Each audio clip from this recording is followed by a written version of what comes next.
All right, folks, we are live. It is second round action, TSSAA playoffs, Lee Teat, and we made it. We made it second round. Second round.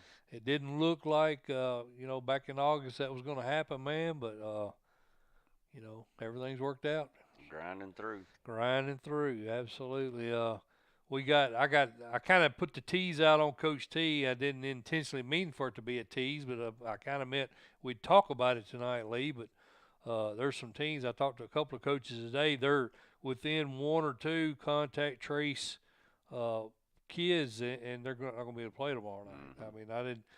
They asked me not to mention who they were, and I will honor that. I won't, but I did have a conversation with a couple of coaches today, and they're, if it happens today or tomorrow that they have at least one kid with contact tracing, they're done. They're not going to be able to play, and that's going to be.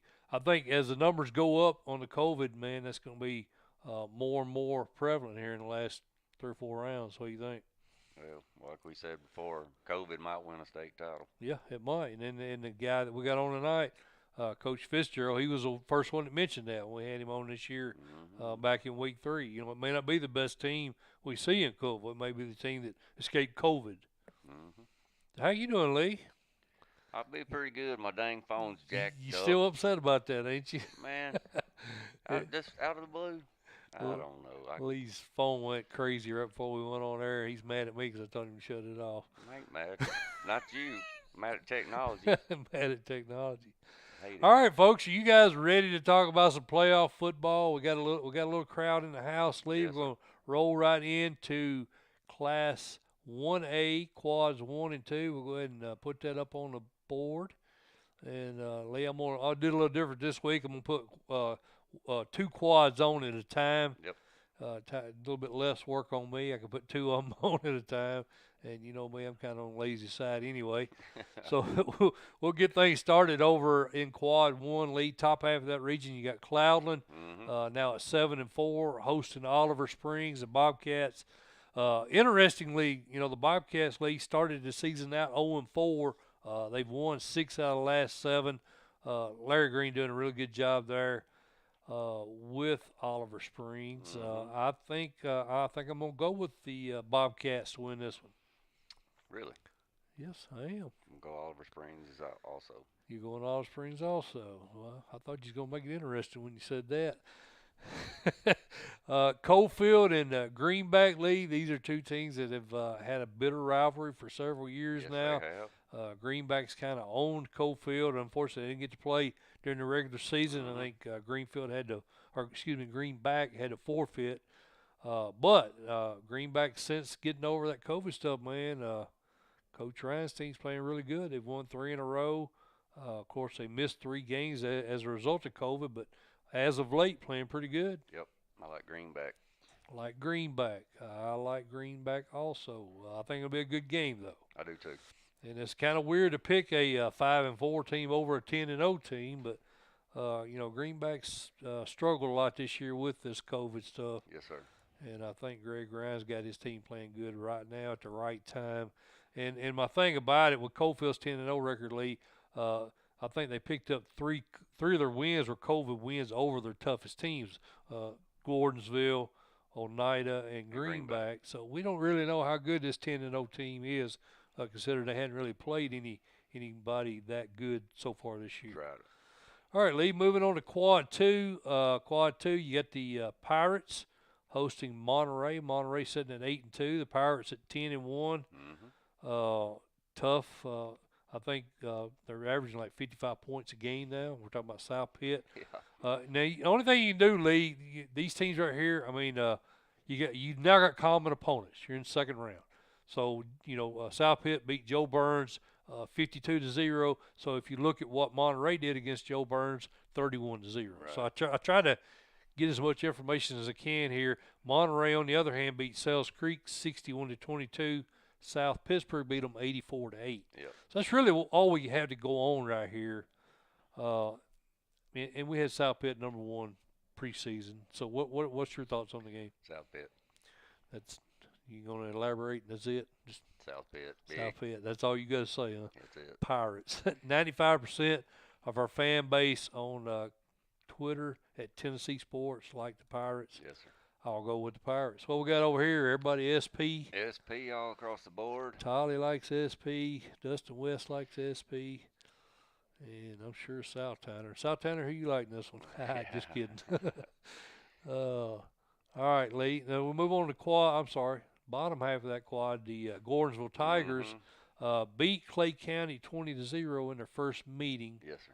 And I think Coach Clemens has got a pretty solid squad, don't you? I do too. I like them to get this ball game. And then I think, Mike, if Gordonsville and South Pittsburgh, which by all, that's what we think is going to happen here in the next round, when they meet, I think that'll be the 16th meeting between those two in the playoffs. Really? 16th or 17th meeting. Don't know the record, do you? Yeah, I think South Pitt's 10, Gordonsville 5. Okay, better than what I figured it was. 10, South Pitt's been so dominant. 10-5, South Pittsburgh. I think that'll be the 16th time they've met in the quarterfinals or later. Gotcha. So we're going Gordonsville, Yes, and we like South Pitt to come out of that quad. Fayetteville hosts Huntland. Lee, this is potentially going to be a really good game. It's 20-14. Last meeting when these two faced each other. I don't even think Stewart was healthy for the whole game. He may have played part of the game. I'm not really sure. That may have been the game he got injured in. I don't quote me on that. 73% of our fan base like Fayetteville to win this game. We had Kenny Morrison on the show. I tried to get Bob Robertson on this week, and he didn't text me back. I asked him last weekend, but he's probably got a lot going on over at Huntland, so I wasn't able to get him on. Unfortunately, maybe if he gets through this one, we can get him on next week. What's your thoughts on this one, Lee? Huntland's battle tested, buddy. They played South Pitt, Moore County, and Fayetteville. The Cascade loss I throw out because he didn't have his stud players there, but they're battle tested. This is going to be a little bit better ball game than I think most people think. I like Fayetteville for the win, but I think it's close. Think it's close? I do. I think it could potentially be very close, Lee. I like Huntland's line. I got a chance to watch them over at Eagleville, man, and they're real solid up front. Got some big boys up front. And Kermit's going to pound that ball, man. That's what they do. That's right. So if they can control the clock, don't have any turnovers, close. Got a chance to win this game. But I'm with you. I'm going to go Fayetteville. I think maybe they got just a little bit more talent. But they are young, so you don't know how the young kids are going to respond in a game like this. I think Huntland's a lot more senior heavy. Well, this game gave me trouble. Huntington and Moore County, Lee Teat, toughest game in 1A for me personally to pick. If you look at common opponents, we kind of threw that out earlier. Don't throw that up on the. Oh yeah, I didn't. I'm sorry. Keep me up, South Towner. I'll put you in charge of that. Keep me on track here. Sorry about that, folks. And bam. Yep. Sorry about that. Now back to what we was talking about, and I'm glad you saw that, Lee. I didn't even pay any attention. Huntington and Moore County, and when we look at common opponents, you got Huntington beat Wayne County 22-0. Of course, last week Moore County beat them 49-14. I think they were up like 40-0 in the first half, so it was just a shellacking. And then you look at the other side of that, Moore County beat Cornersville 33-23 in the regular season, and then Huntington beat them 48-8 last week. So you know what? I don't know that you gained a lot of information there. There's lopsided wins, against non-regional opponents when you look at the common opponents. Yep. It is at Huntington on the turf. Yes. Everybody likes Huntington. Man, I like Dustin Huntington. West likes Moore County. I like Huntington in this ball game. I know they're young, real young, but Coach Swenson's been deep into these playoffs a lot of times. As has Chris White, just as an assistant. He's got multiple state titles, so he knows about big games. Yeah, but does players. Yeah, well, that's true. Good point. I'm going to go Moore County, Lee, just because I kind of jumped on that Lynchburg bandwagon early in the year. I think I really like Kyler Parker, the quarterback. Yep. Smith at running back. Of course, Coach White's boys have been big contributors as well.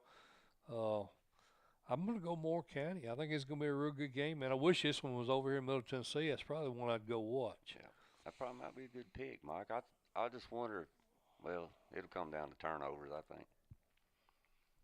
All right, Lee. Greenfield and West Carroll.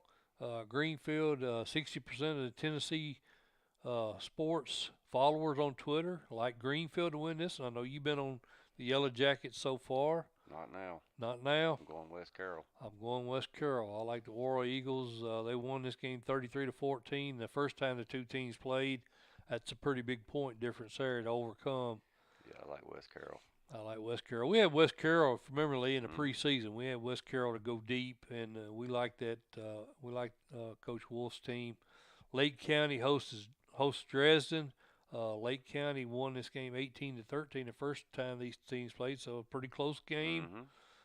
Dresden's trying to get back to greatness that they had there under Derek Rain, but I got to go Lake County. I got to go Lake County as well. Lake County. All right, Lee, that's 1A. Let's roll right into 2A. Is everybody with us on that?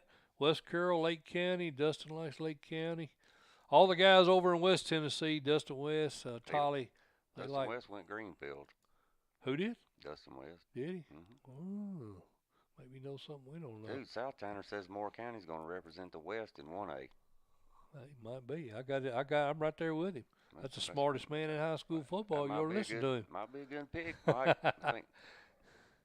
Well, he goes everywhere. South Tanner goes all over the place looking at games. He's kind of like us. He's just a big high school football fan. That's pretty good.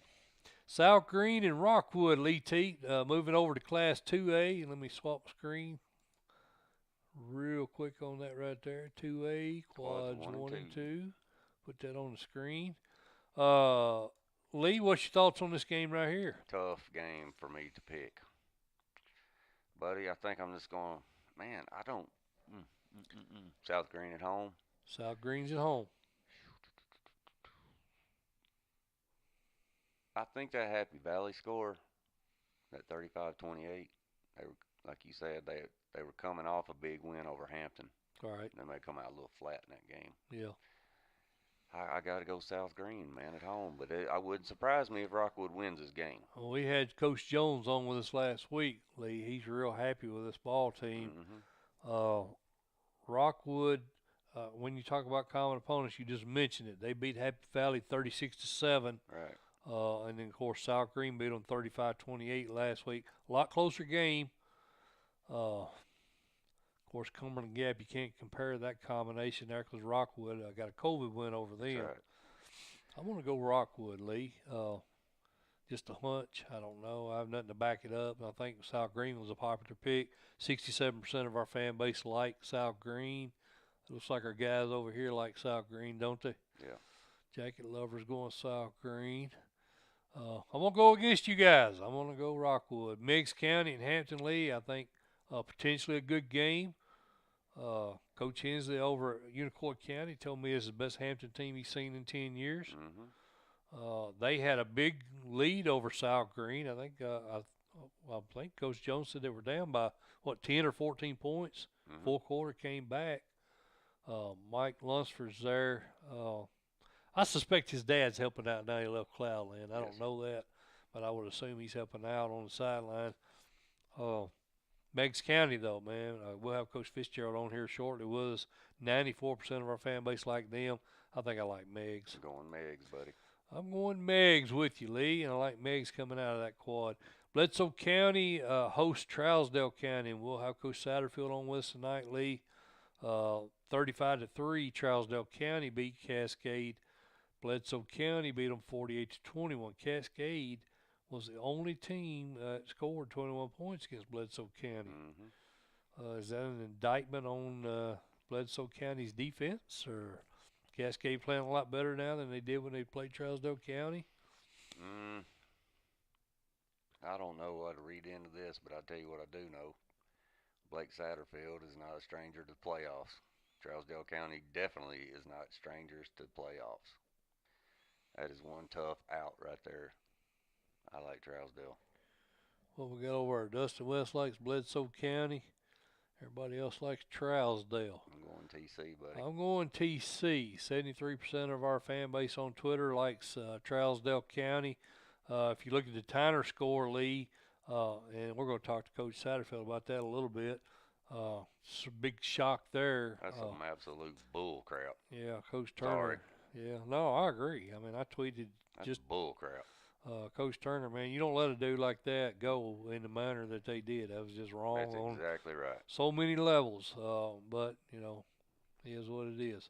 42-13, Bledsoe County beat Tyner, and of course we know now Trousdale County shut Tyner out 38-0 last week. Mm-hmm. I think they held them to less than 100 yards total offense. Real dominating performance by the Yellow Jackets last week. Yep. Watertown, Marion County, Lee Teat, potentially a good game here, yes or no? No, Watertown. Watertown dominates. Watertown dominates. I agree. Gavin Webster squad, 74% of our followers on Twitter like the Purple Tigers to win this one. They beat Westmoreland 42-6 when they played them. Marion County beat them 35-17 last week. Mm-hmm. If you look at the Tellico Plains score, Watertown beat them 63-14 last week. Marion County beat them 35-17. Much closer game. Both common opponents. Yep. Watertown by 20, I want to say. Watertown by several. Lewis County, I need to swap screen, Lee. This one give me trouble. They can give you trouble, give me trouble too. And where are we on? Quad 3 and 4. Yes, sir. There we go. You said this one give you a lot of trouble? It did, because Lewis County and Riverside. Lewis County won this ball game. I think it was the opening game, wasn't it? Yeah, by it by was. 1 point. It was. 2-point conversion. Buddy. Decatur County lost to Lewis County, which we said just talked about 1 point game. And Lexington, which is a solid squad, and Waverly. They played some stiff competition. Some tough teams. Man, this is a tough one for me, buddy. I think our buddy Tolly, I think his son Alex is going to have a big game, Lee, because if you look on the other side, you got Blake Carroll, Mr. Football candidate for Lewis County. They're going to give him the rock. They're going to feed him the ball, and I think John Tolly's boy Alex and that linebacker crew, they're going to have to come up big. Because that's what they do. They run that wing tee. They're going to run it down your throat.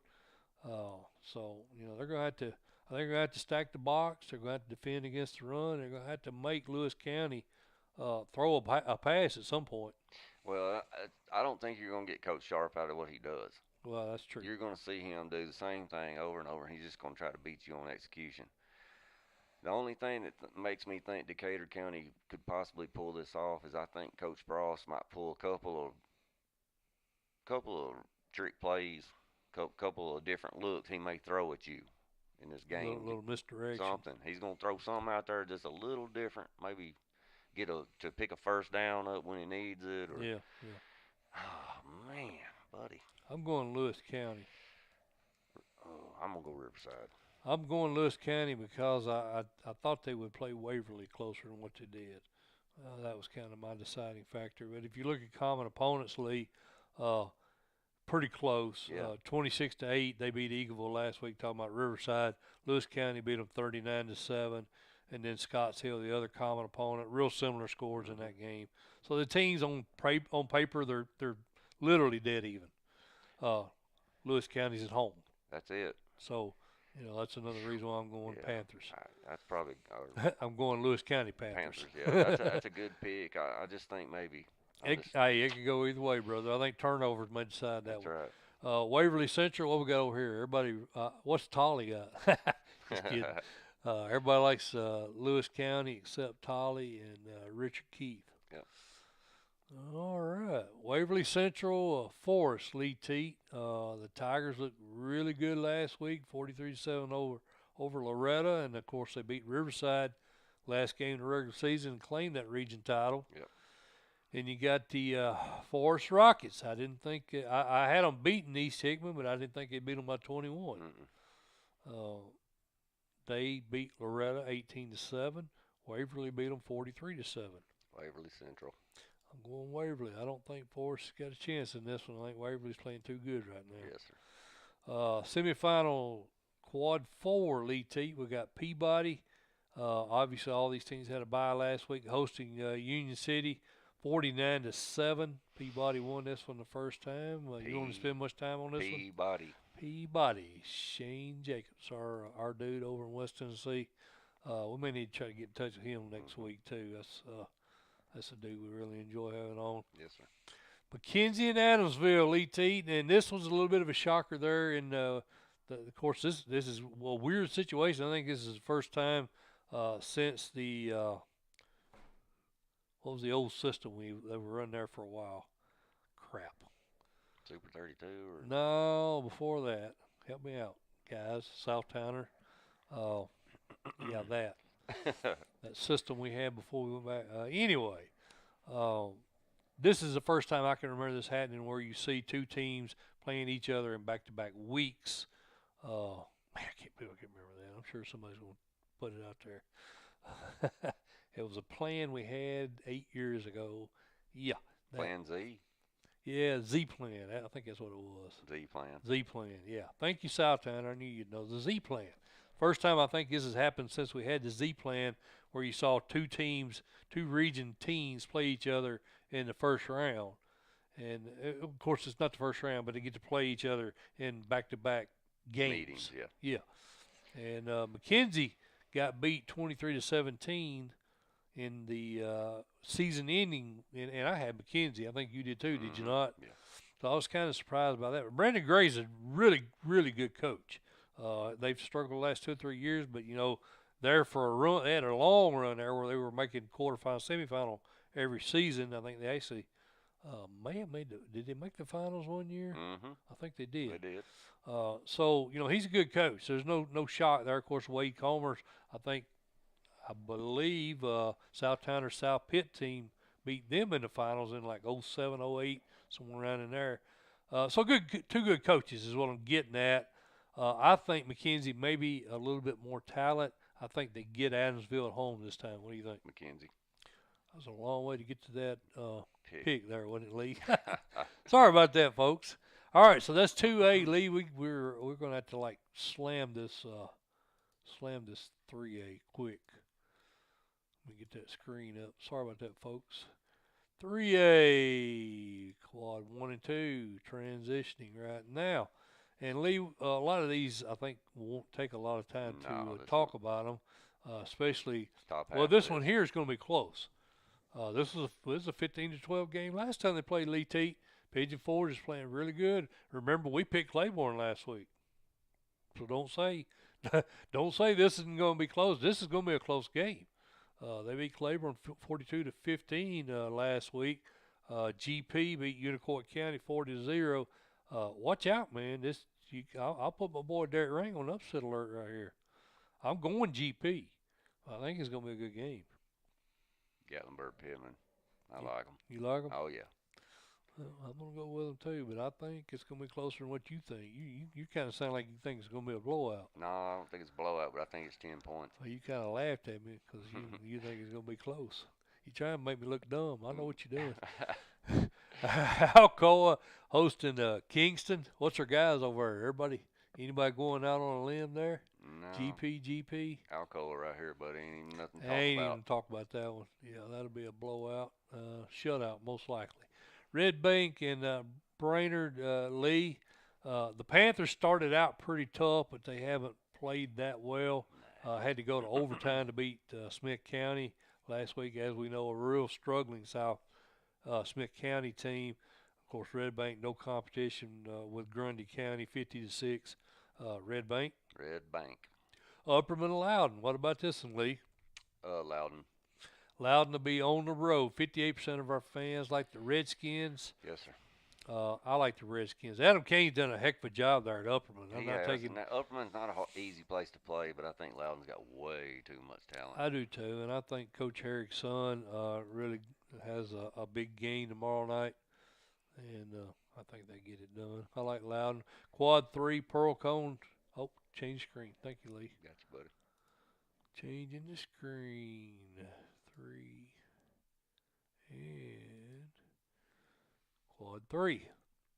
Pearl Cone, Lee. What's your thoughts? PC East Nashville.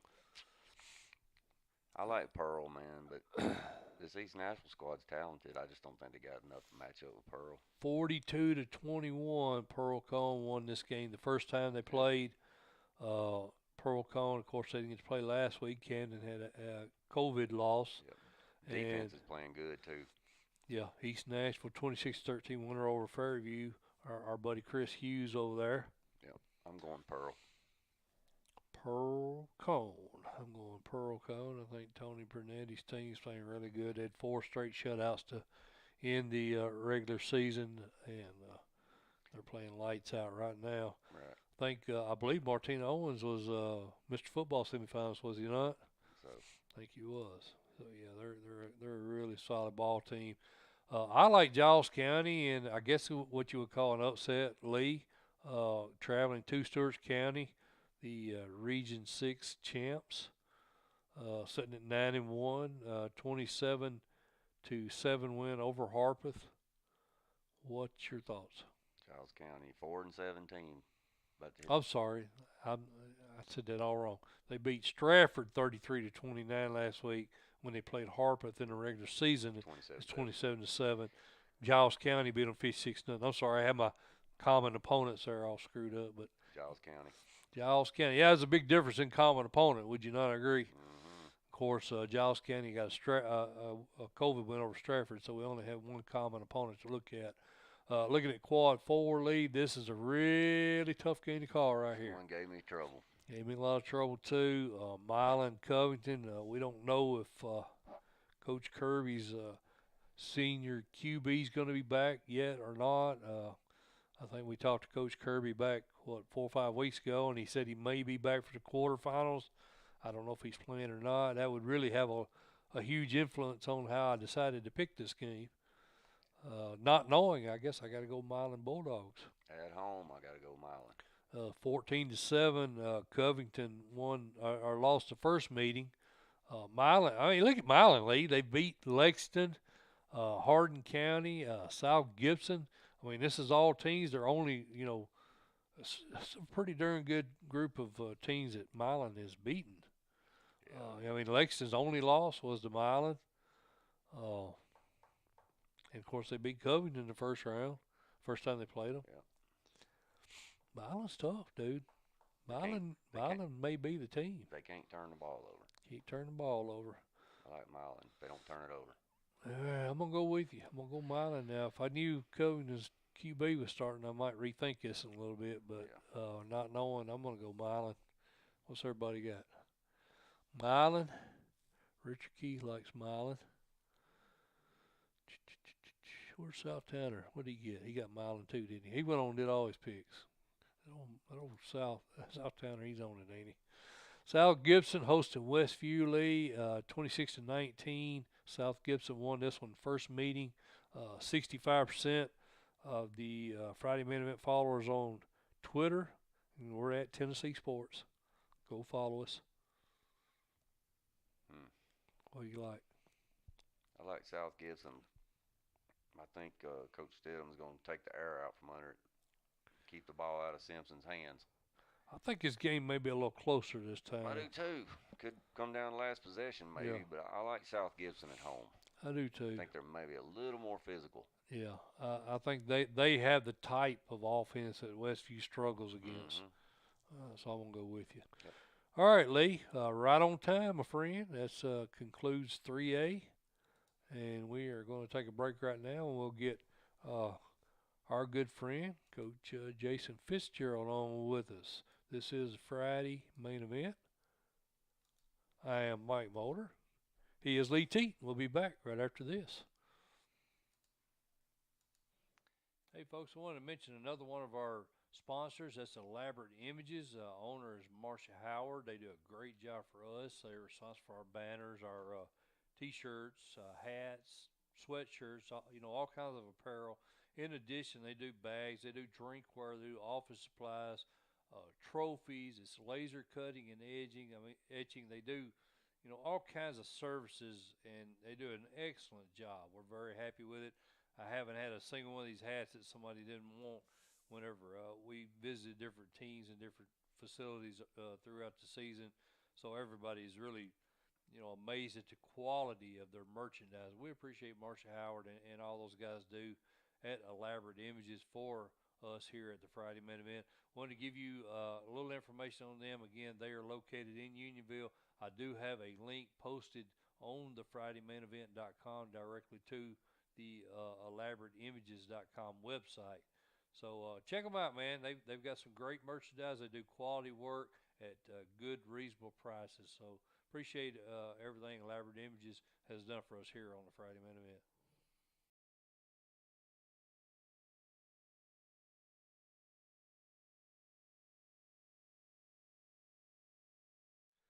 All right, Lee, we are back.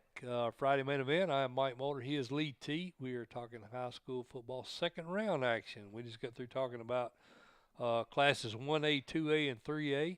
A member of the class 2A and one of the best coaches we know, best guys we know, is Meigs County head coach Jason Fitzgerald. Coach, how you doing, my friend? Doing good. Hope everything's going good for you guys. Couldn't be better, man. I'm not like you. I'm not having to stress out whether or not I'm gonna have enough kids to play or not. That's, I think every coach in the state worries every day when they wake up and go through the day, what's going to happen. Um, and we've had some throughout the year, and had to sit some for contact tracing, but, it's just what we're here. If you'd have told us in the summer we'd be to the second round in the playoffs, we'd have probably thought you were crazy. So we're excited to be here and just another opportunity to play tomorrow night. Well, Coach, I think you now said at 69-17 there in the seventh season there at Meigs. You guys are averaging almost 13 games a season. And like you and I discussed the first time we had you on back in week 4, these seniors have played a lot of football over the past 4 years, haven't they, Coach? They have. We went back with them. I think we ended up the regular season 39-1 their 4 years, and those guys have been to the quarterfinals, two semifinal, well, quarterfinal, semifinal, state championship, and then getting started this year in the playoffs. So they've played a lot of football games. Nothing's going to be too big for them. But like we talked today, you got to go out and earn it. Every week you got to earn it. Once you make it past the first round and get in the second round, it's all good football teams. So you got to earn everything you get from here on out. Well, Coach, I think that experience has really factored into how well your team's played all year. You guys jumped out to a 21 to nothing lead over what we consider the best 1A squad in South Pittsburgh. Um, and then they kind of started mounting a comeback on you there a little bit in the second half. And then here comes Cam Huckabee, had a huge interception. It kind of got your offense back in the game, didn't it, Coach? It did. Going into that game, we felt like we had to control the line of scrimmage, and we really did a good job in the first half, and got up 21-0. If it hadn't been for a tip pass that was tipped 4 or 5 times with about a minute to go in the first half, we'd have been up 21-0 at the half. But then here came South Pittsburgh, which any good team's going to do. Right. They kind of dominated us up front in the third quarter, but we just never really got shook and stayed with our game, and then we were able to dominate them back in the fourth quarter and finish things off. Well, Coach, you guys wasn't able to play last week. You got another COVID win over Cosby, wasn't able to go. I think you had two other bye weeks this season, one following the Rockwood and the South Pitt wins. You guys, it seems like you play really well, when you get that bye week in front of you. How did the kids look this week in practice and while you guys were preparing for what I think is a really good Hampton squad? You know, we got an open week there when we had Clinton because they couldn't go. Then we got our normal open week. And then we've had an open week this week. Man, those kids get to heal up. After Yeah. you battle and battle and battle, those kids get to heal up and, get an extra week of rest. And, we try to get some things done in those off weeks, but we don't keep them too long. And, so that's helped us as far as health wise, healing up each time and letting our bodies rest a little bit. And we'll need everything we got. You're right, because this is a really good Hampton football team. be the first time we've played them, but going back over the years, they're going to be a big physical football team. It's led by that quarterback and Connor Jones. That's a really good athlete. So we've got to play good football to win it tomorrow night. Coach, in addition to being the head coach, you call the defense. Coach, the last time we talked to you, you felt like the front seven was the backbone of your team. Your concern, back then when we were talking to you, I think around week 4, earlier than that maybe, was the secondary coming along. You needed them to develop quickly. And we mentioned Huckabee earlier with a big interception there in that South Pitt game. But how's your secondary come along? And, who's taking charge of the team on that side of the ball? And they've gotten better each week, and Huckabee has done a really good job out there at corner, and Jackson Shaver's done a good job at the other corner. And then those two safeties that had never played football, on the varsity level before, Right. Aiden Skinner, has done a great job for us right there. And, Bryson Falls, those guys have really come on and gotten in the film room and really learning the game, and just proud of them back there. But Huckabee's our leader back there, and he gets us lined up right, and it's kind of our leader back there. We're speaking with Meigs County head coach Jason Fitzgerald here on the Friday Minute event. Coach, when I talked to you last time, we talked about Logan Carroll. He's doing a really good job taking over for Aaron Swafford from obviously last season. He's continued to play well. And one other thing you mentioned when I talked to you earlier was that you were bringing in 2 new interior linemen. What kind of job have they done for you so far, and how many of those guys up front will Logan have back, protecting him next year for this team? We'll lose 3 up front. We'll have 2 back next year, but the guys that have come in has done a really good job. Brady Blevins has done a good job. Logan Otting has really come on for us. Hagen Lowe up there, those 3 have come in. The other 3 had played last year. We kind of moved the Andrews kid to center, though. He's shored up our center position. Mm-hmm. And then Malachi and Hunter Brown leading us over there on the left side. So those guys really come together. Coach Corn's done a really good job with them, and they've got a nasty mentality. They don't just like to block you; they like to finish you. And heck yeah. And we've got to continue to do that to have success in the playoffs. And back to Logan, he's done a tremendous job for us. I think he's got about 1,200 total yards, a little over 600 in the air and 600 on the ground, and his completion percentage is up about 70%. So he's doing That's a good great. job with the football. Yeah. Well, Coach, the Mr. Football semifinalists came out last week, and one of the guys that we nominated here on the show was Will Meadows. Talk a minute about Will and what his production's meant to your success. Well, Will's just continued. He was kind of our leader coming back, Mm-hmm. Getting the ball in his hands. Last year it was Aaron and Will, and this year it's Will's on top, and then there's Logan right there. But he's just tremendous work ethic. I went out there last Sunday when we came in to meet to watch film, and guess who's out there running cones and working agilities and working his feet still this late in the year, and it's Will. And so everything that Will has earned and, good things that have happened is because of his hard work and dedication. Well, Coach, if you guys make it through tomorrow night, you'll face the South Green Rockwood winner. I think that's going to be a really tough game. And when I spoke to you earlier this season, I think you mentioned you were really impressed with Coach Tabor and what he's done over at Bledsoe County. Here they are undefeated. Still got really 4 tough teams over there in that quad too. No matter whoever makes it through your quad has to face. It's going to be a pretty darn good semifinal game this year in 2A, isn't it? Boy, it is. And then, see, we'll be in that quad next year because they moved us down there with Bledsoe and put Monterey and York in there with Oneida and those guys. So it'll be a tough quad. But I tell you, some of us went up and watched Rockwood and Happy Valley the other night. Some went to Bledsoe and watched them play. And, man, I don't know. Bledsoe and Trousdale ought to be a heck of a football game. Absolutely. If you go on past and what Trousdale's done over the years, Trousdale's the favorite, but Tabor's got them running the football and doing some really good things. And, I'll really be interested to see the score in that game. I don't know what y'all think or if y'all have talked about that game, but that's got a chance to be I think, a pretty good football game, Yeah. being that it's also in Pikeville tomorrow Yes, night. sir.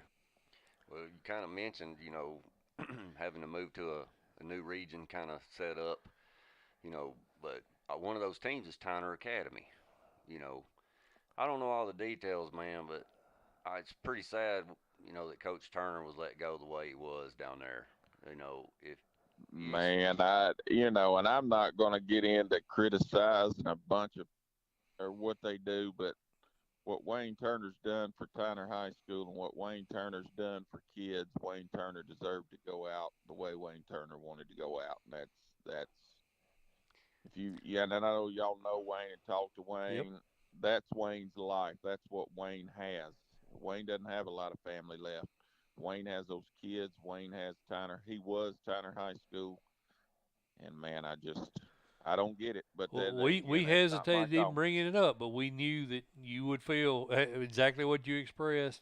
We knew you'd feel that way, and we feel the same way, Coach. I don't understand it. I don't pretend to understand what administration does when they make these decisions, but I agree with you, man. He didn't deserve to go out that way. He didn't deserve. And if you got any social media, you'll see all of his former players were talking about it, and they weren't real happy about it either. So well, good luck to the next one that has to follow Wayne Turner. Is all That's I can right. say. that's exactly right. And speaking of this, that pretty tough region that you're going to be in, we're always looking ahead over here, Coach. But man, you guys could potentially start seeing Trousdale or Watertown much sooner in the playoffs. Yeah, You you instead you, of having you think your instead of path's having getting them in the tougher? semifinals, you had to get them in the second and third round. Yeah, Yeah. and instead of seeing one of them, you might have to see both of them. That's So right. I think your you path's never know. It's crazy though, Who'd and you piss off when they made them things? I don't know who I made mad. I don't know what I did. I think when Monterey and York came into me, it was just kind of a natural take the 5 or 6 teams that are above I-40 and take the 5 or 6 teams that right. are below I-40. I can understand that, but Well, I think you're on and my I think it's a Facebook. good when Hey, you look at it, you got Marion County and Meigs County and Tellico and Polk County and Bledsoe County. A bunch of county rural schools that are all about the same type of athletes, Hmm. the same type of kids. So it ought to be a really good region. It And then will. you throw Tyner in there, and you never know what's going to happen there. well, I put on Coach T. I thought your path got much tougher, and some of your guys is like, well, I don't see it, and I was like, yeah, I see it. I think it. I mean, it's going to be tougher because, like you said, you're Uh, going to face these teams a lot earlier than what you were facing them. the only thing I'm going to say about that is you guys are correct. Well, brother, we appreciate you jumping on with us, man. You You're one of got our it. Love what favorites. y'all do. Love listening to y'all. And if I can ever do anything, y'all need me, let me know, man. Well, good luck to you tomorrow night, brother. Thank you. Thank you, Coach. See you, Appreciate you. Coach. Bye bye. I really like Coach Fitzgerald. You can't tell that, can you? That's a good dude. Anybody that'll let you come up and down the sideline with him in a game and talk about, well, I'm gonna try to just play right Yeah, here. yeah, yeah. We was at That's South pretty Pitt. good, We was at dude. South Pitt last year, and normally the head coach doesn't even acknowledge any media, and, Yeah, and he'd come over to me, hey, watch this one right here. yeah. All right. What do you think about Trousdale County? Yeah, yeah, yeah. He In was the asking middle about, of the game, yeah. you know. We was playing South Pittsburgh. Wait, can we get Trousdale County? I don't know, Coach. Obviously they did, That's right. so That's right. he knew something. That's good. All right, Lee. Let's go ahead and head to break, my friend. And we got more great coaches, man. If you enjoy this stuff right here, you're in for a bargain, man. We got nothing but good coaches lined up for tonight. That's right. I am Mike Molder, Lee Teat, and we'll be back after. Wait a minute, Lee. I'm not ready. I'm not ready. Not ready. I'm not ready. I gotta get the best commercial ever made lined up here. We'll be back after this. Hey folks, I want to talk to you about a new sponsor that's come on board with us this season. That's the Cutting Edge. Joan Molder, my beautiful wife, is the proprietor of this establishment, and she wanted to know why I did not have any advertisements for her on the Friday main event. Well, that's a very good question. I don't really know the answer to that.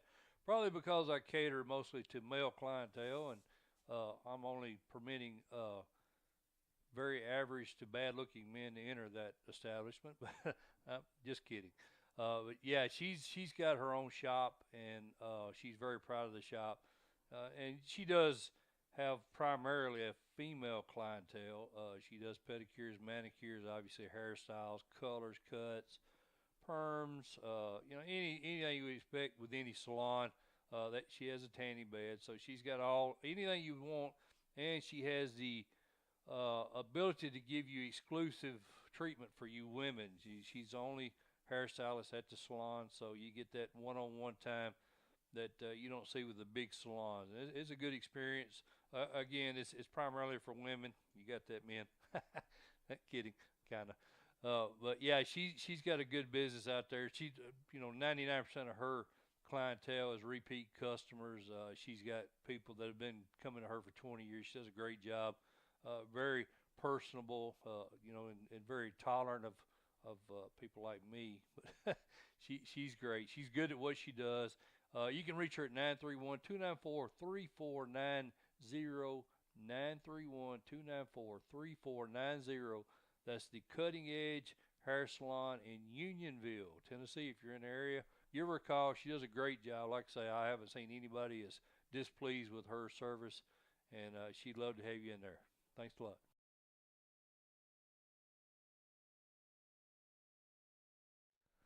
All right, Lee, we are back. Friday main event. Lee, we just got off the phone with Coach Fitzgerald over at Meigs County. Mm-hmm. Got another great coach on with us, Coach Houston Thiel over at Creekwood joins us now. Coach, how you doing, my friend? I'm doing well, guys. Thanks for having me. It's our pleasure, Coach. You guys are having a really good season this year. I think you're now 31-14 in your 4 years there at Creekwood. The team has improved each season under your leadership.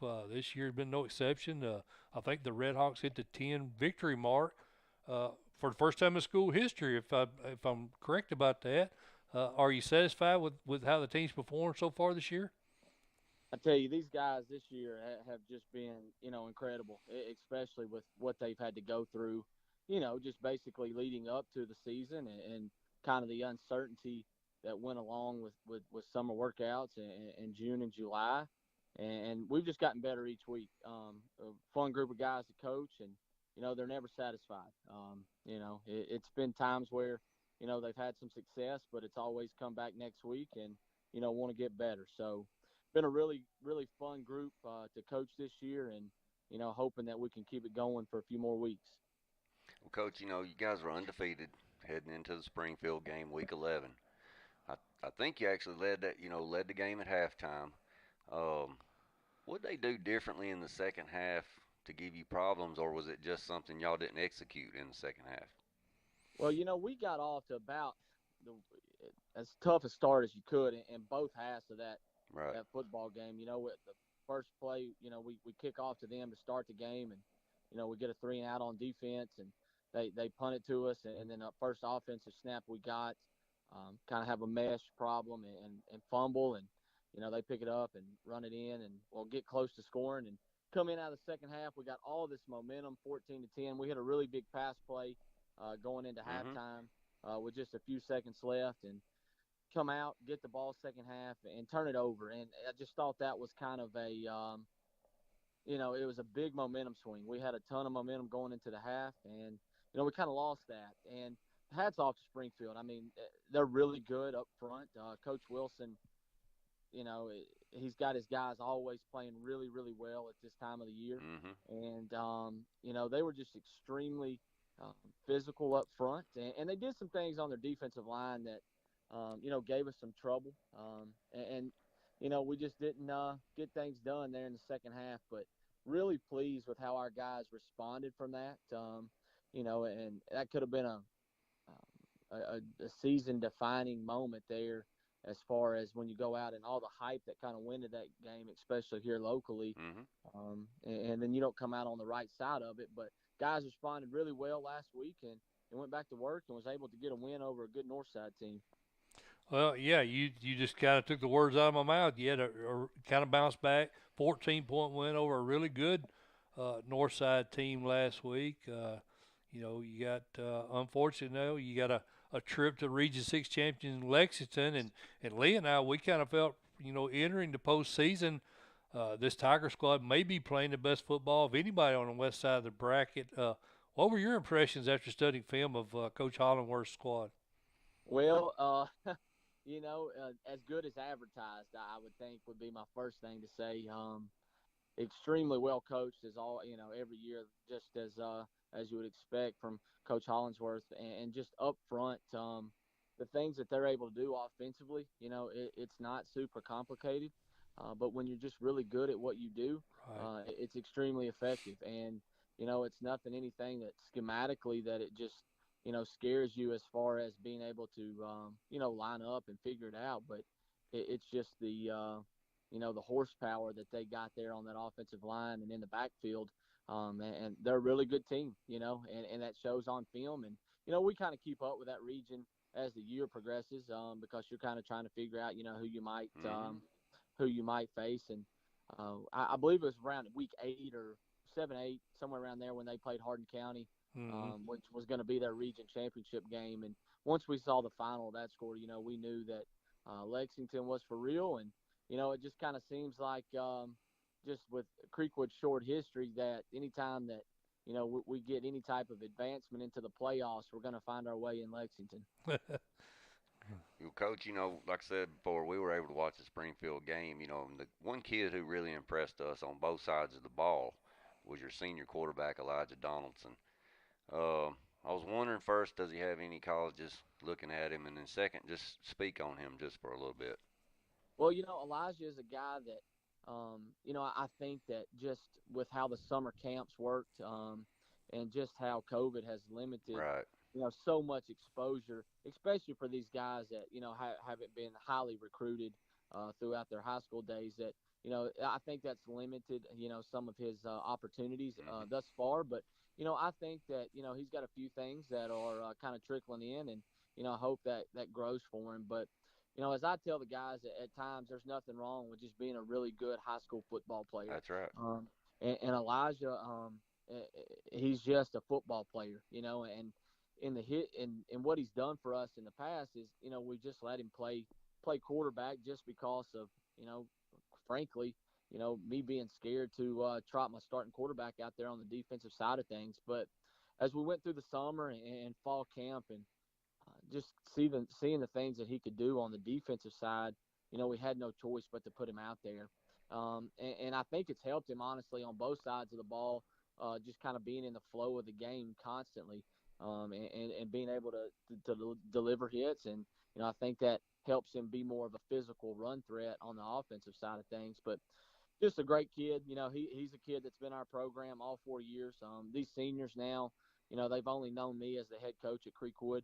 So they come in as freshmen our first year over there. And Elijah is a kid that's progressed and developed physically and mentally through our program. And if you ever see us play, we allow him to do so much at the Yeah. line of scrimmage. And it's just, I'm proud of how he's developed his body and grown into a good physical ball player. But the things that he knows mentally, as a high school senior is incredible. A guy that myself that played the position in high school, I was nowhere near, where he's at on a mental standpoint as far as understanding the game, and understanding schemes and what defenses are trying to do to us, and we allow him to go to the line of scrimmage and really execute the offense. And he's free to change plays and get us out of stuff and move us into other things. And that's because he's put the time in and understands, what defenses are doing and what we're trying to accomplish on offense.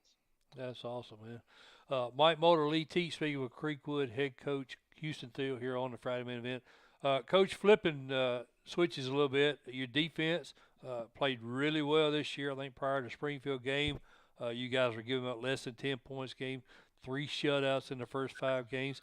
Talk a minute about the job Coach James Smith is doing with your defense, and who are some of the playmakers on that side of the ball?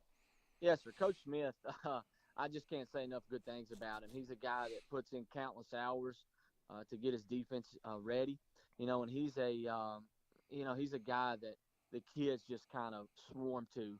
They love to play for him. He's energetic.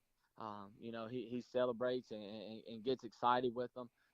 and those guys play extremely hard for him. But he has them prepared each week, and they execute the game plan almost flawlessly each week. But a couple guys that have been a huge cog to that defense. You got to start with our linebacker Michael Harris.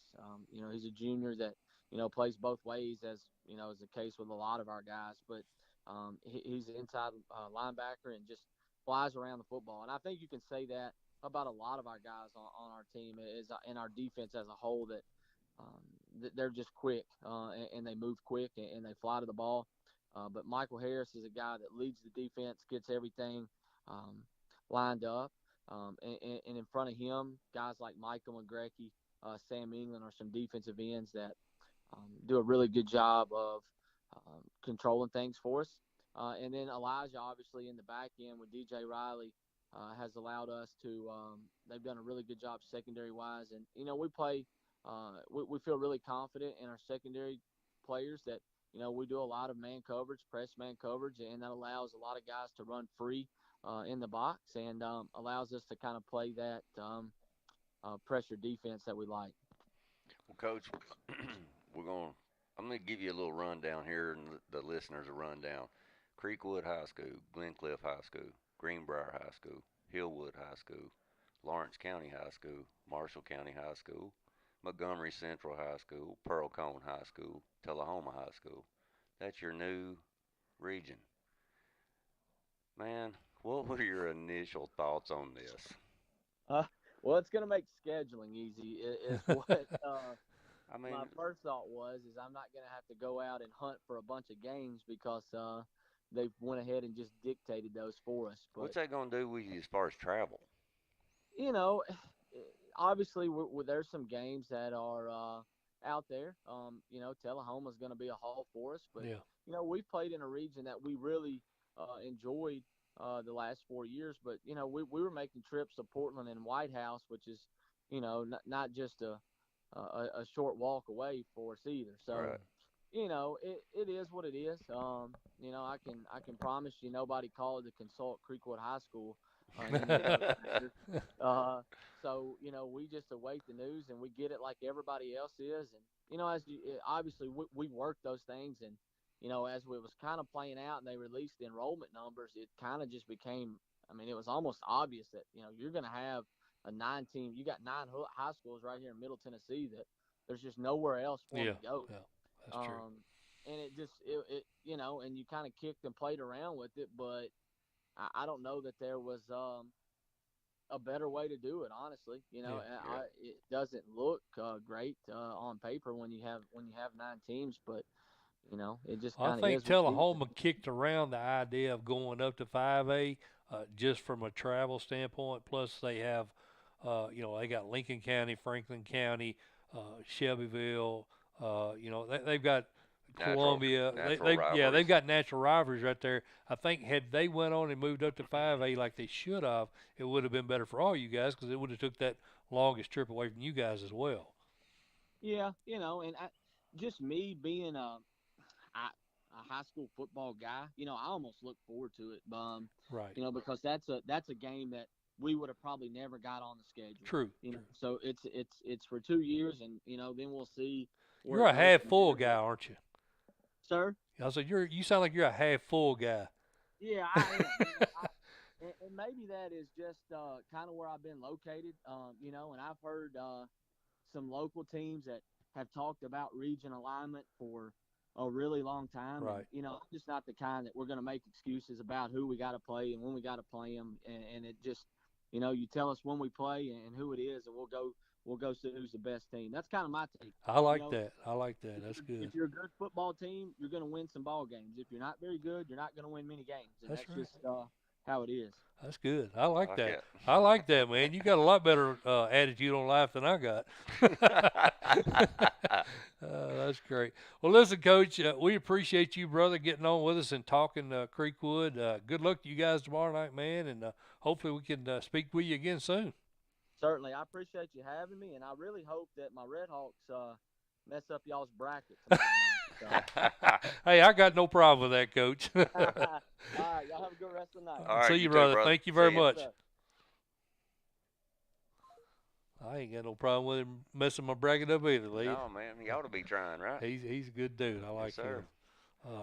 I really was asking the wrong guy about that because I think people like Tullahoma and Marshall County are going to have the bigger problem with that because they're going to have the more travel. I mean, it's one trip a year for those guys, whereas it's going to be 4 trips a year for Tullahoma, Yeah. making that long drive. But anyway, how about that? Good to go. Yep. All right, Lee. We guess what, man? We're behind. Yeah, one Not too bad though. All right, we're going to. gonna go ahead and head over to the Creek Bank. That's right. We'll We're have from Creekwood to the Creek Bank. Creek Bank. We'll get Coach Satterfield on the phone. We'll be back right after this. Hey folks, I want to talk to you a minute about our main sponsor, CoachT.com. His friends know him as Jim Thompson, founder of this website. Been around since 1997. That's probably longer than many of you guys watching this show right now have been around. Period. I mean, that just tells you any time a business has that kind of longevity, then they know what they're doing and are good at it. And CoachT.com, in my opinion, is the best website you're going to find anywhere for Tennessee high school sports. Not just football. That's football, baseball, basketball, soccer, golf. I mean, any high school sport. If you're in it or you're watching it, you'll find some information about it on CoachT.com. Look up the Coach T Plus membership. It is donation based. A lot of extra stuff you can do with the Plus membership. You've got access to boards, message boards that you don't have as a regular member. Not only that, you can alter your team's schedules. And this time of year, with this year, 2020, as crazy as it's been with cancellations coming and going, having the ability to get onto the website and correct your team's schedule on the fly, it's a great utility. And again, that's a benefit of being a Coach T Plus member. So I strongly urge you guys to check into that. Again, donation based. You pay what it's worth to you. If that's $5, fine. If that's $50, that's fine. Whatever you consider the site to be worth to you personally, that's your donation. All right, Friday main event. We are back. Lee Teat, joined by Mike Molder, the host, and you the co-host. I'm the host. Yep. Are we co-hosts? We both co-hosts? You're the host. Well, Lee, we just got off the phone with Creekwood head coach Houston Thiel. We got one of our favorite guys on. Matter of fact, the guy we picked to win the state title in 2A this year, Trousdale County head coach Blake Satterfield joins us. Coach, how you doing, my friend? Hey, good. Mike and Lee, thank y'all for having me on. I appreciate that. Yes, sir. It's always our pleasure, my friend. We goofed up, as I was telling you in the commercial break. I didn't even realize we had you on in the spring, but somehow I goofed up. I didn't get you on during the regular season. But main thing is you're in the postseason. We got you now, my friend. So everything going good?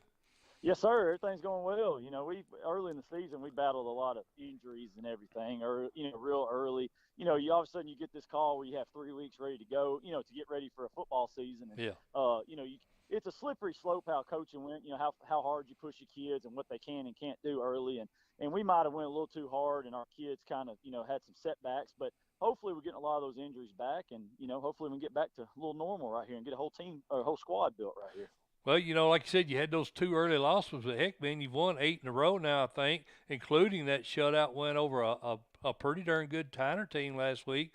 Safe to say you're pretty happy with how you're playing currently?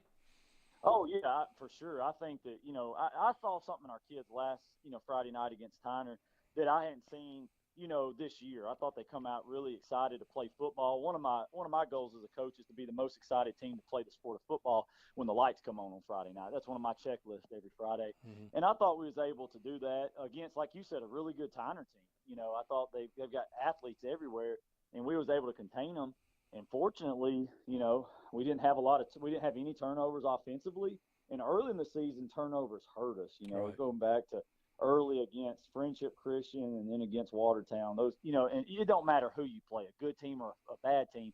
If you turn the ball over, it's going to be a good ball game for the opposing team. Right. And we've been able to kind of clean those things up. And I tell everybody all the time, it was Macon County week. I think week 6 or week 5 was technically in a regular season would have been week 1, if that Right. makes any sense. With No, the 3 yeah, you scrimmages didn't and have the 7 on jamboree. 7s, right? Exactly. So, that's when we started out. I felt playing a lot better football. And, we've got a great senior class. They've come together and they balled in just like our juniors and our sophomores and even our freshmen. And, we kind of go back and I tell them, it's not about how you start, it's about how you finish. And, our goal all year, if you're at Trousdale County, your goal is to win a state championship. And I always backtrack from that and say, what's it going to take to get that job done? And our guys have been able to really have that focus and that mindset. But, going into last week against Tyner, a really good football team, able to get a big win at home. Now we're traveling on the road in and I'm sure we'll get to that here in a minute, but a very hostile environment against, in my opinion, one of the best teams in 2A, in Bledsoe County. Yes, sir. Well, Coach, I think it'd be tough to find a quad with 4 better teams left in it. You guys are traveling over to an undefeated Bledsoe County tomorrow night, and obviously the winner of that game is going to get the winner of Watertown and Marion County. Right. What'd you think of Coach Tabor's squad when you looked at No, his film this week? Well, number one, I think Coach Tabor's done a heck of a job. He goes back. They're running wing tee. They're running a base, defense, and they don't do anything special, and that's what I really like. They don't do anything crazy. They're not exotic with their offense, but what they do is Coach Tabor's coached his guys up real fundamental football. They block well. They have good pad level and base, and there's some grinders, some gritty offensive linemen and defensive line. I kind of would sum his team up. They're good in the places you need to be good at in football, and that's in your, meat grinder, in the offensive and defensive line in your interior. And overall, and I go back and they're a better football team. We are the underdog going into this, and we're going into a very hostile environment. It kind of reminds me of my first year coaching defense in Hartsville, 2018, and we'll kind of have one of those generational teams, back down in the Sequatchie Valley and everything. And the same thing for me, I look at that at Bledsoe. They've got just a great squad. They've got the town behind them.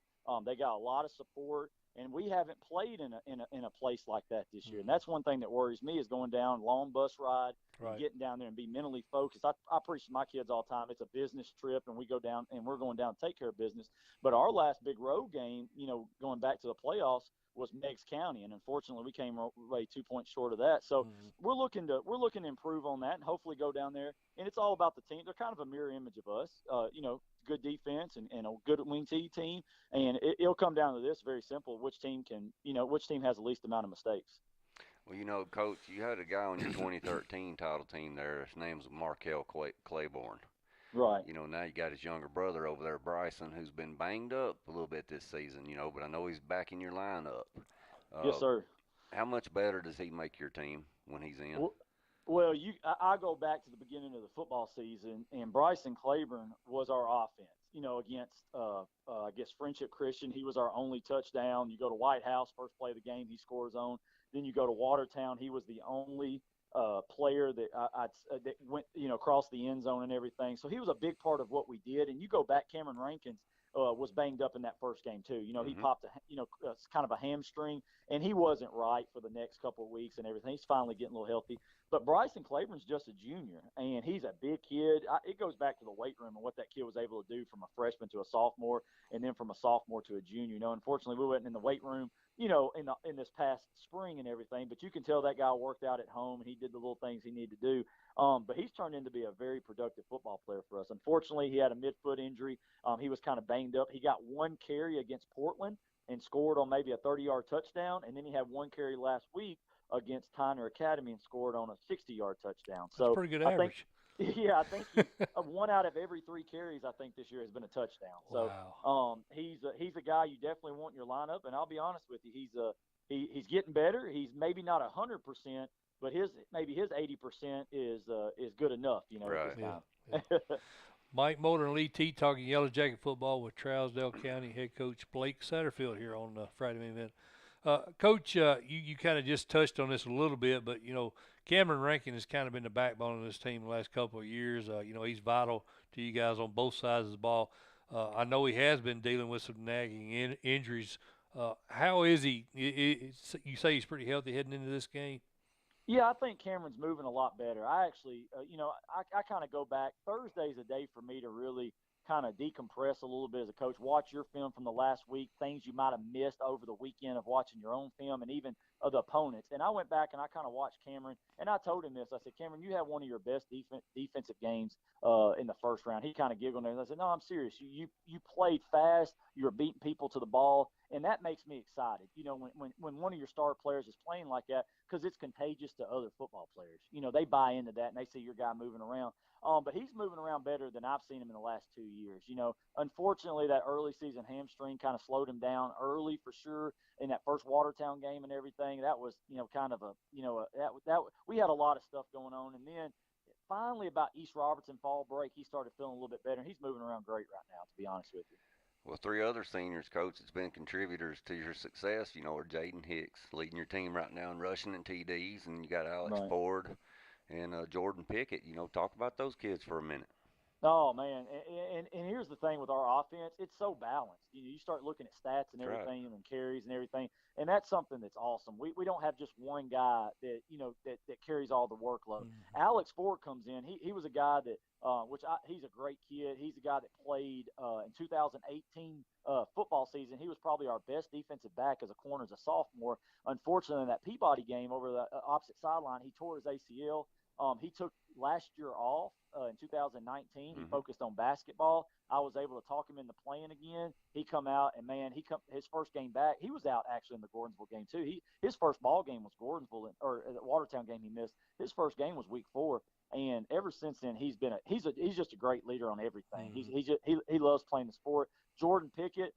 He is a great B-back, right, with Cameron. I mean, they are neck and neck with just being great athletes right there. He does the little things, and a lot of people don't realize as a fullback, you're not only getting the ball, but you're blocking for other guys too. Right. It goes unnoticed. You're a glorified offensive lineman on some football plays, to be honest with you, and that goes unnoticed a lot. And he's a great kid. He's a grinder. And even Jaden Hicks, and we all talk about his speed and everything and his leadership at quarterback. He's been able to do that for 2 consecutive years. And actually, halfway through the season, he really started, even back to that Gordonsville game, he had a fumble recovery for a touchdown. And then even last week, he had a pick 6 for a touchdown. He's our speed guy, and he's a guy that can, break a big play at any time. Well, Coach, your new regions came out last week, and I saw some movement in Region 4. Not a lot. I think Cascade, right. Jackson County being replaced by Harpeth and Whites Creek. I didn't really see, that the region gets any tougher. If anything, I don't know. Not a lot of change, I thought. What was your thoughts on the new region? Well, when it come out and everything, I kind of looked at it, and it really doesn't change. I talked to Coach Loftus.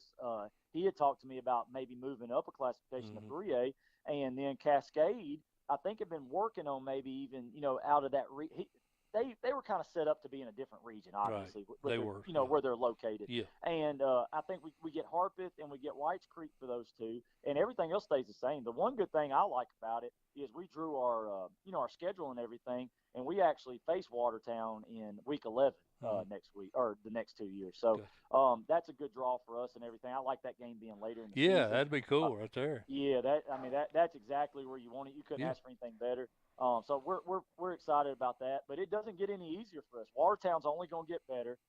We've got to match that intensity, and even East Robertson is going to be a great football team. And these two new, Harpeth and Whites Creek, and then Westmoreland, it's not an easy region. We talk about this all the time. I think you mentioned it. The 4 teams out of these two regions playing right now. It doesn't get any easier, and our juniors have to realize that, and that's what it goes back. I tell everybody all the time, we've had some people, usually in the weight room, you can kind of enforce your discipline and how you want things to work and kind of push kids, and some kids will wean out and everything. Everybody knows how that goes. And then you have spring practice. This year we weren't able to do that, so we were facing those adversities and people quitting and doing this from that week 1 game all the way till just now. And I try to tell my team all the time, the team you have when you're in the playoffs in that locker room, it's a team that you can be proud of because you survived and you fought the good fight, and you basically have dedicated your season to playing football, and that's all you can ask out of young men. And like I said, great region, and I'm looking forward to it next year, to be honest. Sure. Well, Coach Satterfield, I got a little bit of a question off topic here. Yes, sir. Got any Harpers in the pipeline? Hey, I see them out. We got a couple of Harpers they're playing with my little nephews right now in the Pee Wee football league. So that, hey, anytime you got a Harper out there on the field, good things happen. That's right. It wouldn't be a brother. Yellow South Jacket County. squad if you didn't have a Harper on there, would it? Exactly. Speaking, hey, that's a good bloodline. Yes, sir. Yes, sir. That's a good question. to be honest with you. Well, listen, brother, we got Coach Counce. We're gonna have to give him a call. But hey, man, Yes, I sir. appreciate you jumping on with us, and No problem. wish you luck. I know the semifinal. You guys, if you can make it to there, you'll be hosting it. So me and Lee, we're going to try to get over to Creek Bank if you guys can make it through that. Whew, hey, I hope you're getting to the Creek Bank. You hope to see us, right? I hope, hey, you best believe I do, and I appreciate everything y'all do for high school football too. Thank y'all for having me on again. Yes, Thank sir, you, no Coach. problem. We'll see you, brother. Yes, sir. Thank y'all. All right, bye bye. Bye-bye. He's excited talking about his kids, don't he, Lee? Hey, he don't know nothing but football. I love coaches like that, man. He's all about his kids. That's right, That's brother. awesome. Well, Lee, we what a big shock here. We got a little bit behind. I don't want to keep Coach Counce waiting, so let's go ahead and get to a commercial, and we'll be back after this. Hey, folks, I want to talk to you about a new sponsor that's come on board with us this season. That's the Cutting Edge. Joan Molder, my beautiful wife, is the proprietor of this establishment, and she wanted to know why I did not have any advertisements for her on the Friday Main Event. Well, that's a very good question. I don't really know the answer to that. Probably because I cater mostly to male clientele, and I'm only permitting very average to bad-looking men to enter that establishment. But I'm just kidding. But yeah, she's got her own shop, and she's very proud of the shop. And she does have primarily a female clientele. She does pedicures, manicures, obviously hairstyles, colors, cuts, perms, anything you would expect with any salon. That she has a tanning bed, so she's got anything you want, and she has the ability to give you exclusive treatment for you women. She's the only hairstylist at the salon, so you get that one-on-one time that you don't see with the big salons. It's a good experience. Again, it's primarily. All right, Lee, we are back. Friday Main Event, talking second round playoffs. We just had Trousdale County head coach Blake Satterfield on with us. Going to transition into Class 5A now. Got a guy that's no stranger to postseason. We got Henry County head coach James Counce on with us. Coach, how you doing? Doing great. Glad to be with you guys. We appreciate you jumping on with us, Coach. I think you're now 56-19 in your sixth season there, following a real rich tradition. Of course, your dad started there at Henry County. You've done an outstanding job, in my opinion, following in his footsteps, keeping that Patriot program on top. It's hard to believe. It's already been 3 years since his sudden passing. But, what was it like growing up under your dad? And, we thought so much of him. But what was it like growing up under him, there at Dyersburg and Henry County and learning your trade? Well, looking back at it now is very special. We were able to, I was able to coach with him or for him for 20 years. Yeah. And, there's a lot of things that I still do that I learned from him, and a lot of things, the hard work, dedication, commitment, those kind of things, those values, I keep with me and we try to, perform them daily. Yes, sir. Well, Coach, since that loss to Brentwood, man, your Patriots have been on an amazing run. 6 in a row, outscoring your opponents 321-34 with 3 shutouts. Safe to say you're pretty happy with how the team's playing at the moment? Yeah, really, really proud of the kids, and, looking back at that week, and this is one reason why we try to play those kind of people. Right. They're going to make you understand what you need to work on. That's correct. And I don't want to be in that scenario when it's going to be the last game of the year. So, right. We're going to try to play people that are going to, put us in those adverse situations, and then we're going to try to take those moments and learn from them. We got to learn and grow up from those. And, some teams are able to do that. And I feel like this team is one of those that, we learned from those mistakes and they accepted the coaching and, we were able to turn some of those situations around. Yes, sir. Well, Coach, you know, following that amazing 2018 season, of course, you were led by senior Will Parrish. You had a big decision to make that following season. You opted to go with the incoming freshman Ryan Dameron. I think he's now thrown for over 2,200 yards in his short career as your starter. That's proven to be a really good decision, hasn't it, Coach? Yeah, there's a Ryan is first of all, he is a great kid. He's got an extremely high work ethic. But his knowledge of the game is where I think he sets himself aside from other people. He manages us very well. He's got those numbers, but we're not going to throw the ball. We're going to run the football. That's what we hang our hat on, and being physical and that kind of stuff. But he does a great job of not putting us in bad situations. But then on the flip side of that, he can throw a ball in a tight coverage and we can still complete it. And I think that he studies the game and we're excited where he is. I think that there needs to be some colleges that get started looking at him. But he's done a tremendous job for us. Yes, sir. Well, Coach, the Mr. Football semifinalists were announced last week, and your senior Jamarcus Johnson, who has I think about 1,300, almost 1,400 yards rushing, 19 touchdowns this year, was one of the semifinalists. Talk a little bit about Jamarcus. Well, with our offense that we try to run, it's very difficult for us to have just one tailback. It's physical. And then with the people that we play, it's just very demanding. And so, Jamarcus, he shares some time. We've got two other guys that he shares time with. And that tells you how good a player he is. But he's done that his whole career. We were coming into the year, he's always kind of been that number two in the 1-2 punch kind of thing, and now it was his turn to be number one. Mm-hmm. And we were kind of we were anxious to kind of see what he would do with that, and he has done super with it. And he's a great kid, high GPA, ACT. He's a very well-rounded kid, and he's had a great year, and I just hope he's got a little bit left in his tank.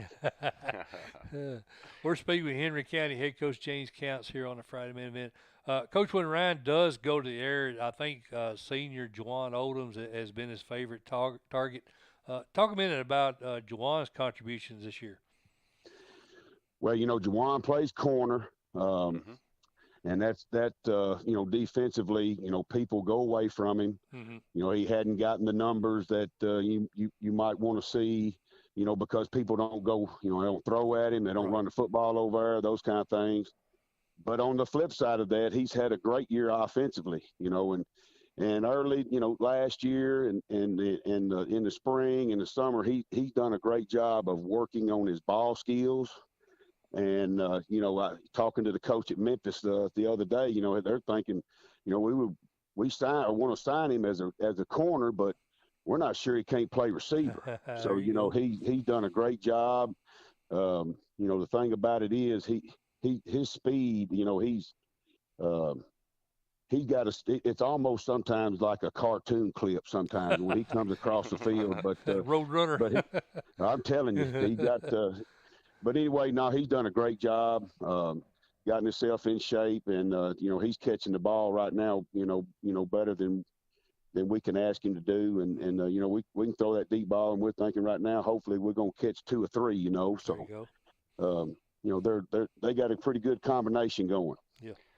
Coach, speaking of one of your assistants, John Harrison, I think he's done a great job this year having you guys ready to play. And also you got seniors over there, Sanchez, Aldridge, and Rodney Littleton, are having great years so far. Talk a little bit about that side of the ball. Yeah, they've done a great job. We took it on the chin a little bit against Brentwood and didn't play as well as we felt like we should have against Beach, but since then we've kind of got settled down. Mm-hmm. And the thing with that too is not having as much time preseason to try to do some evaluating. Yep. We've had to continue to do that, throughout the year. So we're making those changes, has helped us, later on, that sometimes you get done early in fall. But anyway, they've done a great job of personnel, and, Mekhi Sanders, inside linebacker, and Sanchez, and at outside linebacker, and Eli Bona at outside linebacker. They've done a great job, and we've had some D linemen step up, which has helped us platoon a little bit.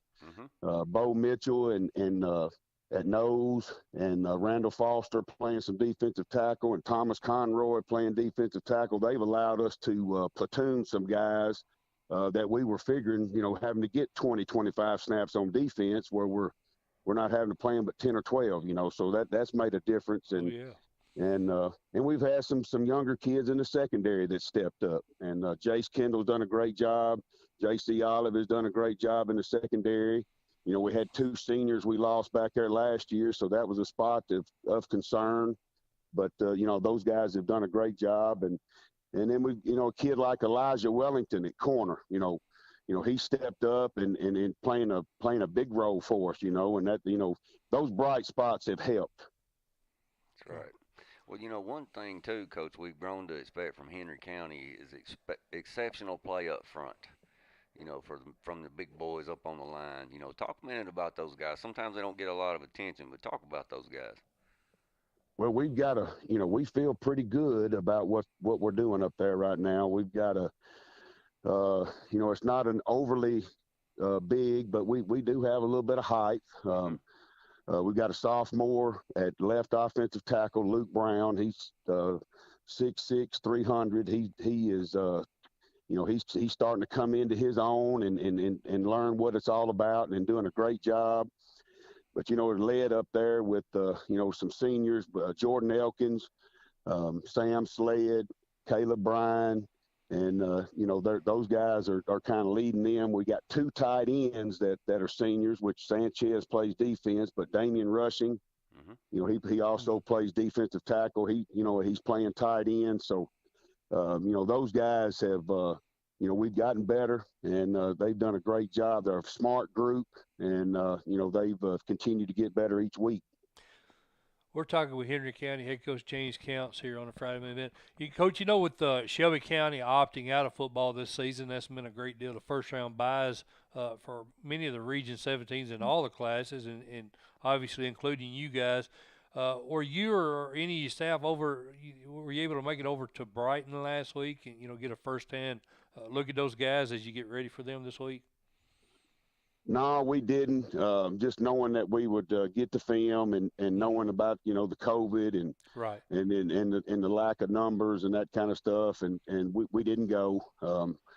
But we swapped film and did that. But they're a good football team, well coached, and they're offensively they've got 2 or 3 weapons there that they utilize, and they're big up front on both sides of the football, and we got our hands full. So we're excited about it, but on the other hand, we're worried that we got our hands full. We got to be ready to play. Yes, sir.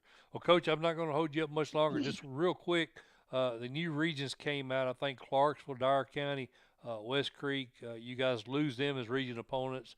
I think you gain Springfield and Portland. Is that about the way you guys is expecting it to play out for next year? Yeah, I didn't really know. I thought there was a possibility that maybe Mount Juliet and Station Camp could come, not knowing about Portland's number coming up. But right. I think in Montgomery Central, I think they tried to protest or appeal to come up, and I don't know that they got that. But right. We played Springfield before. They've been in our region before. And, they're a really good football team, and that I think that's going to be fun to get that rivalry going again. But, I don't know a whole lot about Portland, so right. We'll just have to figure that out as we go. But, it looks like we're going to stay in that same region that we're in, which is fine with us, and just keep on playing. Well, Coach Counce, man, Lee and I really appreciate you taking the time to jump on with us tonight. We love talking about your Patriot team, and you do a heck of a job over there, my friend, and hopefully we can talk to you again soon. Yes, sir. Everybody be safe. Thank you, sir. Thank you, Thank Coach. you, Coach. See you, bud. Appreciate you. All right, Lee. Coach Counce. Hadn't had him on in a while. It's probably been 2 or 3 years since I've had him on, I guess. Buddy, that is a tradition-rich place to play football. When they're in Cookville, you know it, don't you? That is a That's it. tradition-rich place to play. That's one of them situations, last one to leave Henry County, cut the lights Turn off. the lights off. That's right. right, 'cause everybody's coming. Yes, sir. They get with it over They there. represent, no doubt. I hated that last time they were up there a couple of years ago. You remember they had that rain delay. Oh, yeah. They had to play on Sunday, and I think that really hurt them. I think they had a real good chance of beating Central that year. They did. And that kind of, I don't know, I threw everybody out of whack. Sure so, did. Be good to see those guys making a long ways again this year, and I think Ryan Dammer is going to have a say in that, Lee. Mm-hmm. Coach Counce is obviously very high on him. Yes, sir. His dad's pretty high on him too. we like TJ. He's a good dude. TJ's actually the one that hooked me up with Coach Counce. TJ was a baller. Yeah. Oh, right, Lee. We are ready for Class 4A, are we not? Yeah, can I get me a swig? We'll get you a swig there, my I need friend. a little drink of coffee. Get you a little Jim Beam in there. Mm-mm. No, sir. Let's go ahead and you leave that for me, huh?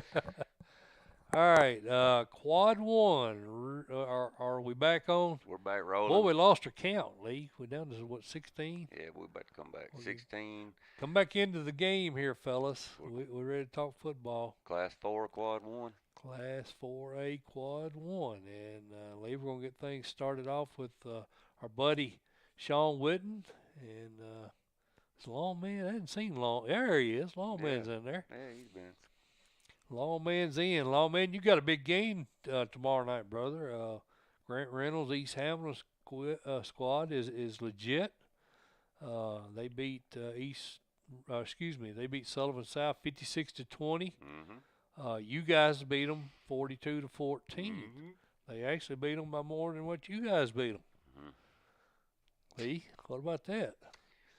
And then if you look at the flip side of that, East Ridge, Elizabeth beat them 56-34, and East Hamilton beat them 38-26. It's kind of the same thing we're seeing. Yeah. Region opponents play each other tighter than these first round games. Is that just a situation where they know each other better? I think so. I think so. Yeah. 'Cause, I mean, if you look at the common opponents, each team had a tougher time with their region opponent than the first round opponent. I agree, but I don't think anybody's going to get Betsy right here. But Betsy, you like Betsy at home. at home. You know who I like, Lee? I like Betsy at home. Yeah. Anderson County is hosting Greenville. The Green Devils seem to Eddie Spradlins, it seems to have his team playing right now. They struggled to start the season, Lee. Mm-hmm. Lost to Daniel Boone by a point, lost Science Hill. Of course, they lost to Betsy the first time they played them. Mm-hmm. Didn't get to play last week. They had a COVID win over Howard. They did beat Granger 49-14. We're looking at common opponents again. Anderson County beat them 49-8. Very similar scores. 56% of our fan base likes Anderson County. I like Anderson County. I like Anderson County too, Lee. I don't know how many times we got to say it. If Anderson County was anywhere else in the state, they'd probably done 1-2 titles. Yeah, that's true. That's very true. They've always had to deal with that Region 1, Greenville. Well, they're getting such a big matchup, and then the following week they got to go again. Yeah, that's true. Yeah, you got to right here, same scenario. Yeah, they got to beat Greenville, and they got to beat what we think is Elizabethton. Could be Hamilton. Don't count Grant Reynolds out. He's got a good ball team. But yeah, you're right. You got two really tough games every year. Back to back. Back to back. Moving on down, Lee Quad 2. You got DeKalb County. Did I put that? I put that on the screen, didn't I? Yeah, I did. You got DeKalb County hosting Nolensville. Of course, Nolensville knocked DeKalb County out last year in the quarterfinals, if you'll remember. Again, a common opponent situation. DeKalb beat Spring Hill 38-15. Nolensville beat them 30-14. Nolensville beat Livingston last week 38-14. DeKalb beat them 38-15. You get nothing out of that information. It's a straight coin toss. That says based on common opponents these two teams are equal. And what we got? Jackie Lover likes Nolensville. Mm-hmm. South Tanner likes Nolensville. Lawn Man is what? They're still talking about Greenville. Oh. He likes Nolensville. I'm going to go with the Tigers, Lee, because they're at home. Steve Trout's team's playing really well. I like Axel Adino at quarterback. Now I like Ryder Glardy quarterback too. I think Axel Adino may have a little bit better receiving core this year. Maybe a little. He's got some solid receivers this year. What do you think? I'm going to go DC at home. DC at home. You ain't straying away from me. I kind of kicked that rear end a little bit last week. You just not straying away from You me? didn't kick my rear end Last week? Do I need to roll the tape? Yeah. Yep, you do. Tell him, folks. Tell him I got him last He week. didn't kick my rear end last week. Tullahoma and Marshall County. Tullahoma. Sorry, man. Sorry? I hate it for you, bud. I'm going. I like my Marshall County guys, but I do Tullahoma's too. just too good, bud. I do too. I like them too. But this Tullahoma squad's the best one John Olive's ever had, Lee. Yeah. And that's 28 years. That's saying a lot, ain't it? Yeah. I mean, I was just messing with you, man. You ain't mad at me, are you? No. We're just staying together more than what we normally do. We're normally on the opposite side of a lot of these games. I hope Marshall County plays them a little tougher this time. They got blew out. Tullahoma. Everybody likes Tullahoma. Big Dave likes Tullahoma. You think it's going to be a 42-7 game? I don't think it's going to be. That's what it was last time. No, I think it'll be closer this time. What do you think? I do too. It's at Tullahoma, and I think it was at Marshall County last time. I want to say. I'm not 100% sure about that. But I think it'll be closer because I think Marshall County's gotten better. Not that Tullahoma's gotten worse. But I don't think it's. I don't think it's going to be a 35-point game this time. Maybe a 18 to 20-point game. Yeah, I like Tullahoma. Tullahoma. Springfield and Hardin County, Lee. I need to swap screen, don't I? Buddy. I know it's a tough one. This one gave me trouble. Swapping the screen and swap. What we got, folks? What we liking over here? Who somebody said blowout? Lawman says blowout. Tullahoma blowout. That could happen, man. I can see it. They're tough. Springfield, Hardin County, Lee. I struggle with this one too, man. It's so much different offensive philosophies here. Mm-hmm. You got Springfield's going to ground and pound, and I think that's similar to what Lexington does. Is it not? That's similar to what Milan does. Mm-hmm. What are Hardin County's two losses? Milan and Lexington. I think you're going to see similar offense against Springfield, and we saw Springfield. They're pretty good size up front. Matthew Smith with Rivers Hunt they're legit on offense, mm-hmm. but I think this is going to be to coin your phrase, this may be their kryptonite. Man, like I said, Springfield's just hard to beat in the playoffs. Yeah. Yep. Especially at home. Dustin Wilson's one of the best big game coaches. He does well in the playoffs. I'm going to have to go Springfield at home. Springfield at home. I'm with you, Lee. That's what I got as well. But I can see it going the other way. I wouldn't be really shocked, but I'm going Springfield. Yeah. Lexington hosting Creekwood. And of course, we had Coach Thiel on earlier, Lee. Mm-hmm. And they had Springfield's number in that first half. I watched that game. They play, and I'm sure Jackie Lover will say the same thing. Yeah. I think he'll agree. They did. They had their number in the first half. And we just talked about this. I think Lexington is real similar to Springfield in their offensive philosophy as far as, run first. Mm-hmm. Who you like? I like Lexington at home. I like Lexington at home also. I think it's going to be a good game, though. It's going to be tight. It's going to be tight. And now moving on down to Quad 4, Lee, Haywood and Dyersburg. This game is interesting because we talked to Chris Smith, if you'll remember, right before this game, or maybe right after. I don't remember, but anyway, we were really looking forward. It must have been right before. Mm-hmm. It was the week off. That's right. The week off, and we thought this was going to be a huge matchup. Turns out Dyersburg comes down with the COVID, doesn't get to play this game. Dyersburg lost to Ripley. That's the game that's kind of throwing me off. We're doing this common opponent comparison thing. Was Dyersburg? They had. Were they at full strength? Were they at full strength? That's it. That's what I don't know. Of course, Haywood beat Ripley 35-0. So common sense says Haywood, right? Mm-hmm. Based on that, but we don't. That's the thing about this COVID crap. You don't know the situation. You don't know who was at full strength, who had a bunch of kids out. Who you like? Haywood. Like Haywood? Any reason why? Just athletes. Well, remember we had Haywood real high, didn't we? Yeah. Preseason. I like Haywood for athletes. I like Haywood for athletes. And home. And home. I agree. What we got over here? Haywood. Everybody like Haywood? Yep. Anybody going out? Nope. No. I think that game's going to be close. Ripley and Could Crockett be. County. I think it will. I really do. Yep. Ripley and Crockett County, Lee. That was one of the upsets I picked last week. Crockett County over Fayetteware. Yep. You got me.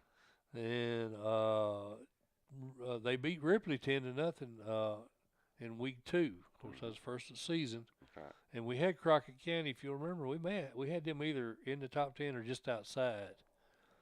So it's pretty high on them heading into the season. Mm-hmm. I'm high on them. I think they pull the upset again. I think they beat the 2 seed. Crockett. Yep. I'm going Crockett. Going Crockett. So you learned, huh? Yeah, they got me last They week. got you last week. All right, Lee. Let's move on to Class 5A. Oh, here we go. This is interesting. This one is right the here. one that gave me fits. Every one of these games on the top side are tough. Yeah. There is no junk. I mean, I just shouldn't say that. There ain't no junk team up here. No, there's not. It's all This is all good playoff teams. football. It is.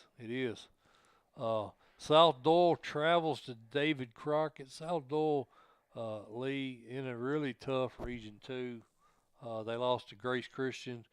You talked about that earlier, Knox Coach. Central and Powell. Yeah, Knox Central and Powell. So they didn't have a bad loss. Crockett had 2 losses to Ooltewah and Science Hill.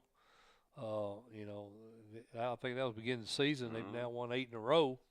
So Crockett's playing some really good football right now. I think I'm going to go with our guy, Clark Duncan. I think I'm going to go South Doyle on the road. I am too, man. I think maybe a little stronger schedule. A little bit stronger. I'm going to go South Doyle. What's our boys? They like Doyle. They like Doyle, South Towner, Jagged Lover, Lawn Man, Big Dave, all like South Doyle. That's a shoe-in then. All those geniuses like him. That's right. I'm just kidding, guys. You know we love you. Mm-hmm. Knox Central, Halls, Lee. Halls 20-16 over Central. First meeting, we had Nick Craney on with us. I'd like to get Scott Cummings on. We hadn't had him on yet this year. But we had young Nick Craney on. He was a good interview. 81%, Lee, on Twitter, of our Twitter followers, and that was over 200 voters, like the Bobcats Like Knox to Central. win the rematch. Even though Halls beat them. Even though Halls beat them. Must be because they're at home, you think? Maybe. And it may be the fact that we got a whole lot of Knox Central followers on Twitter. So it's hard to say. It's kind of like Mount Juliet, man. We got a ton of folks at Mount Juliet, and we appreciate you guys that follow the show. So I can't really accept the Mount Juliet findings most of the time because it's kind of slanted, a little biased. I'm going Central. Yeah, I got to go Central at home. They're at home, and they Wouldn't know how to surprise me win. if this is close. Yeah, Like- I think like it'll be close, no doubt. Central has a propensity for winning playoffs. Exactly. I mean, they've been Yeah. semifinals, finals. Well, they won 3 state titles in the last. Is that right? 3 state They've titles. been in 3. I back know. to back. They won back to I back. think they've been in 3 in the last They've been 4 in years. 3 in the last 4 years. I Yeah. think that's right. They've Yeah. won back to back. But yeah, I mean they played well in the postseason.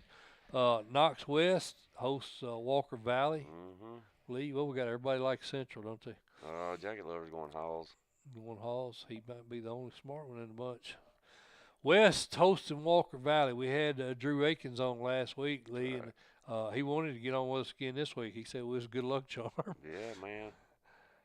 Yeah, I didn't see them beating Powell last week. That kind of surprised me. 20-16, winner over Powell. Huge win, but I think coming off of that win, they had to play so up for that game, and then now you got to turn right around. It's kind of like that Anderson County deal. And got to travel, too. Got to travel to West. I just like West. Well, we had West number 1. No, we didn't. We had them number 2. We had Summit number 1 preseason. Yeah, I like West. But looking at the season right now, I'd have to favor West to win the state title just based on what we've seen so far this year. Lamar Brown's team playing really well.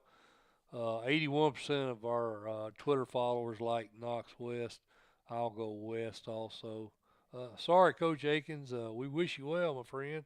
We're rooting for you. Ray County, Lee Teat, in the bottom half of Quad 2 is hosting Oak Ridge. We had Joe Gaddis. I hadn't had Coach Pemberton on this year. That's one I forgot about. Common opponents, Lee, Saudi Daisy's the only common opponent. Oak Ridge beat them last week 30-7. Ray County beat them 38-14. Similar results. Mm-hmm. Ray County's only loss was to 2A Marion County. I'm going to go Oak Ridge. That Marion County loss kind of threw me for a loop. Ray County. Yep. Yeah, I think you got to go Oak Ridge right here. I got to go Oak Ridge. For no other reason, that Marion County loss. That kind of, I don't know what happened there. Of course, they may have had a bunch of kids out for COVID. Who knows? Well Quad 3. Anybody got any info on that? Gaddis. Yep, I like Gaddis. Gaddis is the dude. Gaddis is the man. All right, let me switch the screen here, Lee. 5A, 3-4. Transitioning now. Summit hosting Columbia, Lee Teat. Summit. You going to elaborate? You just going straight to it? Straight to it. 35-0 first meeting with these two teams. Summit, I believe both the Wade brothers are back now. They're looking really good, peaking at the right time. Yes, sir. Now, Lee, this game here. This is interesting right here. It is a little bit interesting. This is a head scratcher because Hillsboro got the real late start on the season. They've already beat Cane Ridge and Hillwood. Their loss was to Pearl-Cohn, and of course they lost to Beach 14-7 the first time they played. Mm-hmm. But at Hillsboro, offense has really kicked it up a notch since then. Mm-hmm. Put up 43 on Page last week. Only gave up 7. I'm going Beach at home. I'm pulling the trigger, Lee. Are you? Pulling the trigger. Calling for it. Beach goes down. Really? Hillsboro. Got too many athletes, man. I think Beach gets them. I'm calling for the upset. What we got? Beach. That's all right, boys. I'll either look like the only dummy in the room or the genius, one or the other. Hero or the zero, right? That's right. I'm the hero or the zero. I'm usually the zero in them instances, but I'm going to ride it.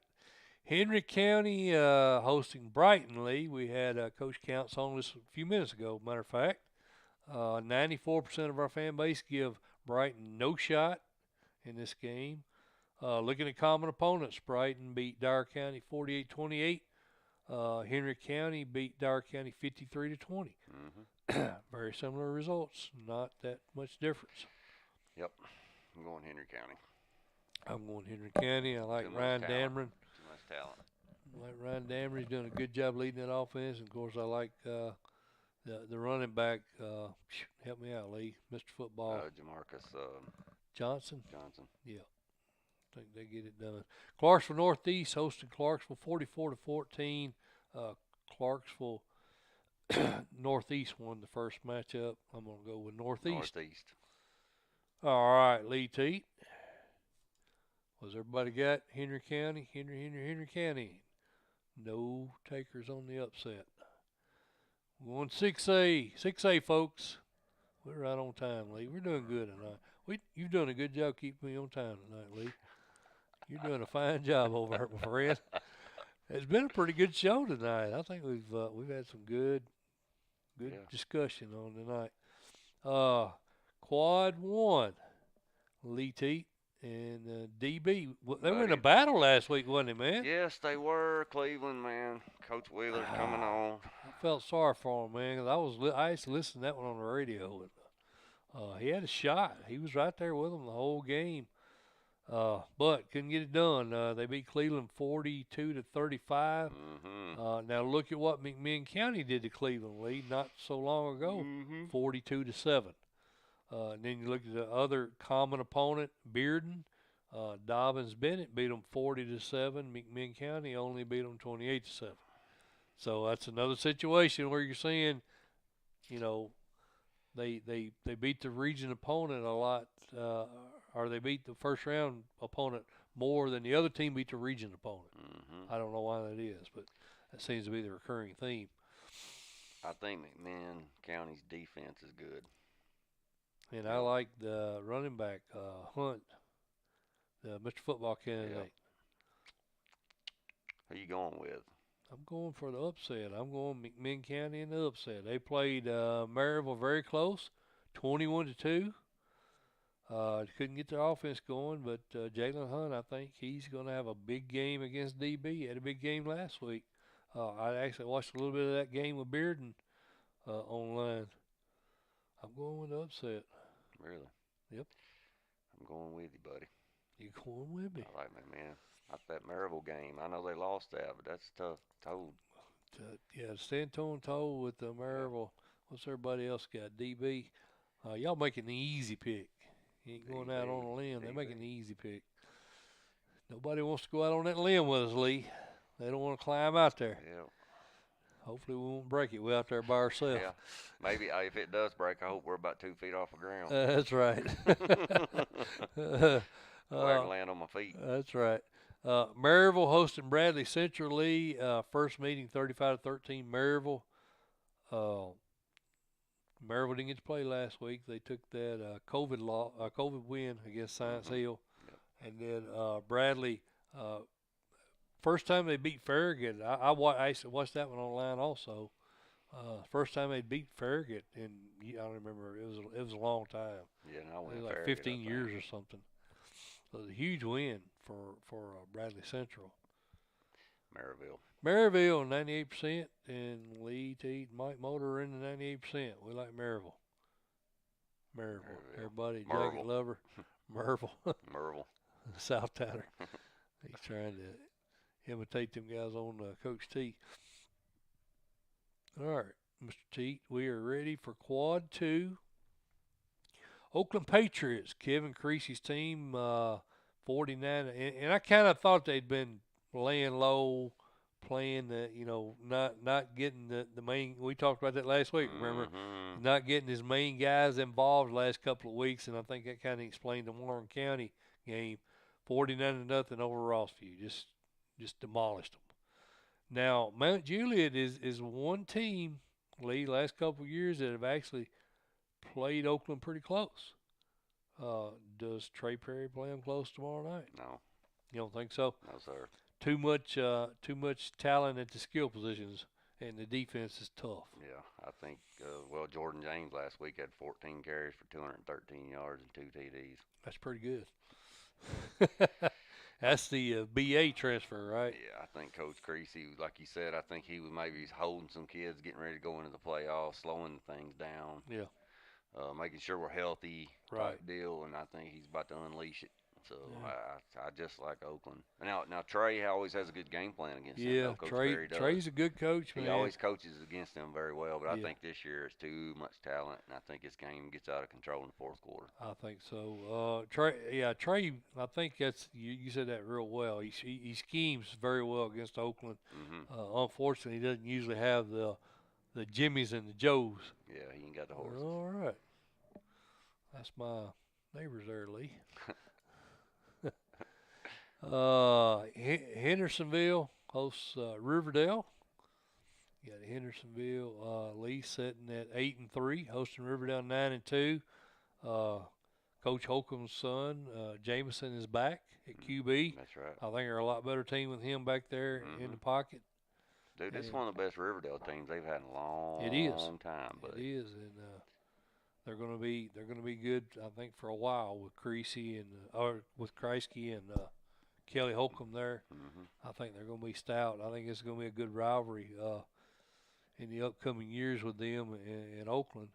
I like Riverdale to go on the road and beat the Commandos. I do too. You like that I also? Sure do. Yep. What's everybody like? Riverdale, Hendersonville. Jackie Lover likes Hendersonville. Wrapping it down, fellas. We got quad 3. Let's get that up on the screen. We're on the finish line. We still got a bunch of them with us. Oh, yeah. All right. Appreciate you guys hanging with us, man. Me and Leeks there talk all night about high school football. We love it. Ravenwood and Franklin Lee. This is another. Actually, this was a Region 6 sweep last week. Boy, Knocked out all the Region that 5. just blew my mind, man. I was so wrong on that Franklin Smyrna game. I mean, Yeah, that was well, I was too. lopsided blowout. Yeah, I was too. But I was kind of mad when I didn't think about it, But Donnie Wells got a good team. He's real solid up front, Yeah, and they've played better. They beat Summit and they beat Page. Summit's a really good team. But they're up against Ravenwood. Ravenwood beat them 42-21. And I said last week I got Ravenwood coming out of this quad. I think Matt Daniels got his team playing good at the right time, like he usually does. So I'm going to go Ravenwood in this one. Ravenwood. Brentwood hosting Independence. This is a repeat of Week 10, Lee, in which Independence won 26-21 and actually wound up essentially giving Brentwood the title by beating Ravenwood. Mm-hmm. Wait a minute. Have I got that right? No. Ravenwood beat Independence. That's kind of weird how that worked out. Mm-hmm. The three-way tie, all that crap. But anyway, Brentwood gets the title. I think Independence beat Brentwood and then Ravenwood beat Independence, correct? That's right. Okay. Sorry. Getting myself confused. At any rate, Brentwood wins the region. Beat Cane Ridge 45-13 last week.